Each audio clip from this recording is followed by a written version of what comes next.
Hi lovelies, my name is Cheta. Welcome to my YouTube channel. If you're new, kindly subscribe, and if you're a returning subscriber, thank you so much for subscribing. Please don't forget to like, comment and share. So guys, today I'm going to show you how to prepare your clove water. Firstly, you're going to need a spray bottle. You can get your spray bottle from any store that sells plastic stuff. And you also need clove. Clove can be gotten from any store that sells herbs and spices. So when you've gotten your clove and your spray bottle, you put the clove into the spray bottle and add clean water to it.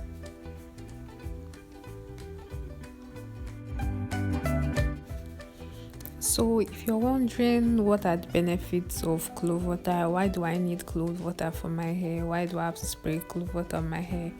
Okay, your answer is this. If you have dandruff, clove water helps to control dandruff. It also prevents premature graying of your hair. It adds shine to your hair, and it also controls hair breakage. So nobody wants their hair to be breaking from time to time. So that's why everybody needs clove water on their hair. All you have to do is to spray it on your cornrows or braids or your natural hair. If you're losing everything, just spray it.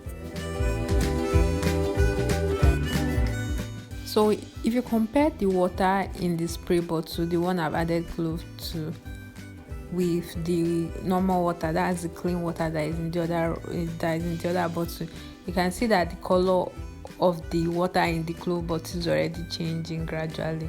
So all you have to do is just set it aside. So you need a dark cloth to wrap the bottle containing the clove water and then keep it in a dark place for 24 hours, minimum of 24 hours. I actually left mine for a little above 24 hours. So you just wrap it and store it. So this is mine after a little above 24 hours, and I shook it, that's why I had that bubble. So guys, this is the end result. Thank you so much for watching. Please don't forget to like, comment and share. If you're yet to subscribe, kindly subscribe. See you on my next video.